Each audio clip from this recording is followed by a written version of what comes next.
Did you see this story? Founder of a breastfeeding support charity has quit in a row over trans women. This is Marion Thompson, who's 94, by the way, resigned over its inclusion of transgender women. And I was trying to, you know, every now and again you read a story, go, I must read that again because I must have missed something in it. I mean, transgender woman, you know, with all the terminology. So a transgender woman used to be a man and kind of still is biologically a man. Other than the dress and stuff, and why would a transgender woman be seeking the services or need to in any way involve themselves in a breastfeeding charity? And this is just one of many stories where you get another example, your daily example of the world has gone upside down. Amy Gallagher is a commentator at the New Culture Forum who joins us. Afternoon to you, Amy. How are you? Good afternoon. Always battling with the terminology at this end, of course, and I think I've worked it out right. It's like solving the Rubik's Cube. Transgender woman is not a woman, so can't breastfeed. What possible reason would there need to be any inclusion of transgender women in a breastfeeding charity? Yeah, this is, as you say, this is a very complicated story when you have to really look through the language to work out what is going on. So this poor lady, Marion Thompson, who, as you said, she's 94-year-old, she's one of the founders of the world's oldest breastfeeding support charity, and she's resigned because of this, because of men entering into this breastfeeding support charity. Now, the reason is because some of these men who say that they're trans women, had taken synthetic hormones and medications so that they lactate from their chest, right? So it's all very bizarre. Yeah. What their bodies are producing is very, very different from breast milk that's produced by biological women. Okay, so the breast milk or the milks or whatever it is that these men are producing has no nutritional benefit for a baby, and yet they are saying that they have the right to breastfeed babies using this synthetic Why milk. would anybody want... So the baby would be born by someone else, I assume, and they would be... Because obviously they're not a woman, so they couldn't have a baby. So they... and then they would take on the breastfeeding role.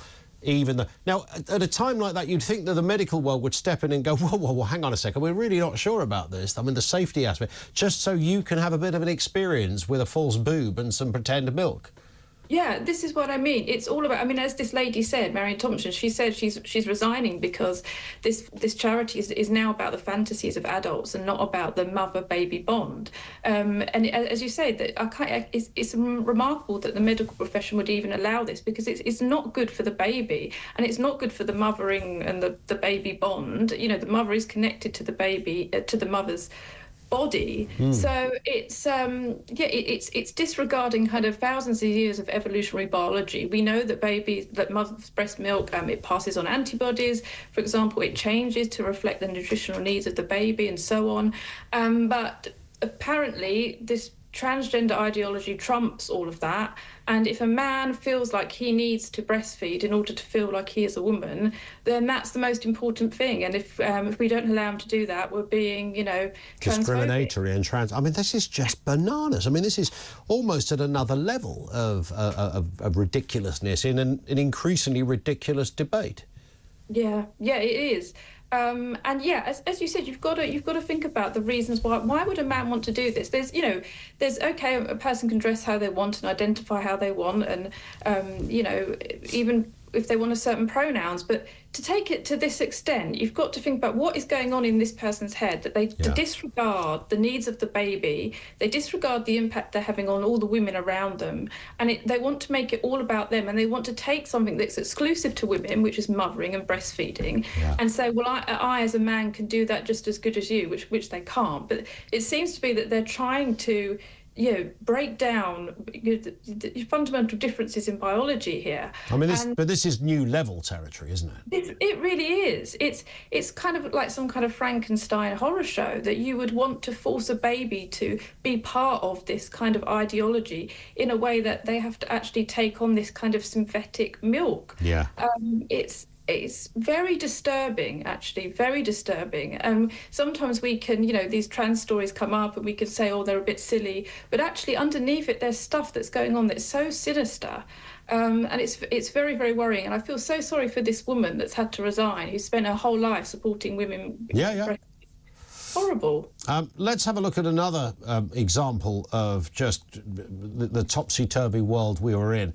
The story of Jim Orwin, a 67-year-old council worker who was working for Yorkshire Council, who was fired. He decided to use as his email signature XY chromosome guy / adult human male. Now, this went very much against the spirit of what the inclusive cool cats were trying to do over there at the council, which was asking staff to add pronouns to their emails if they wanted to. And he said, OK, well, I'll put this down. And they didn't much like that, so they suspended him and then dismissed him in August 2022. Went to a tribunal. They dismissed his claim for discrimination, but acknowledged his gender-critical beliefs are protected. I mean, fair play to Jim for just, battling insanity. But it's being a bit costly to him because he's got to pay the legal costs now. I know, this is so unfair. So he was asked what he wanted as his pronouns, and the options were he, him, she, her, they, them, or other. So he clicked on other, and it said you can put down whatever you want because according to gender ideology, your pronouns can be anything. You can identify as anything. Yeah. So he put down adult human male, kind of in a way to protest against gender ideology and say, look, I believe in biology. But he was invited to put down anything he wanted, which is what he did. And because of that, his whole institution turned on him. So it kind of functioned like a trap in a way. And then he lost his job as a counsellor. And the judge, in this case, the judge ruled that he wasn't entitled to a legal payout, and he lost his case because he conceded that he wrote adult human male to be slightly provocative. Mm. Because he was being provocative, therefore, it was his own fault. You see, I would argue that gender ideology is very provocative. Encouraging people to come up with pushing this onto people. Anything you like, yes.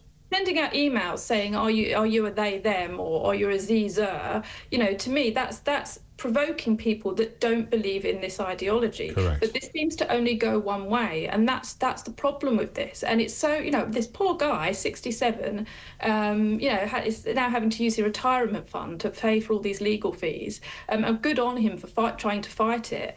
But it just shows you what we're up against, really. It's very worrying.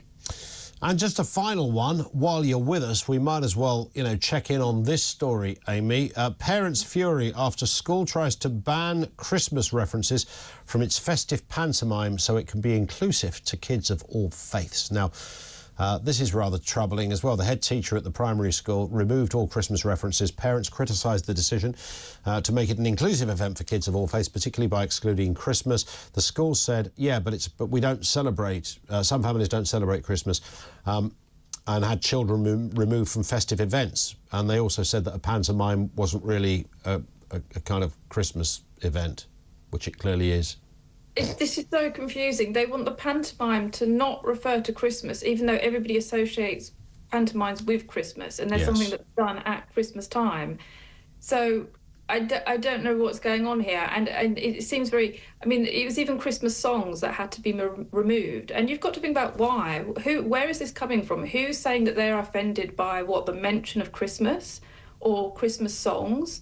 Is there a strong demand for this? Where is it coming from and why? Yeah. And, in comparison to the sort of stories we've just talked about, this is an act of exclusion. It's saying your culture, your faith, or the festival that you celebrate, we are excluding that. There's something wrong with it. And there's absolutely not. There's nothing offensive about a festive, period of time that a lot of people celebrate. Lots of atheists celebrate Christmas. We don't have many Christians in this country. It's something that lots of people of all faiths celebrate, Indeed. And they said that some kids had been removed from festive events by their parents, one would assume, but that's quite rare in most schools.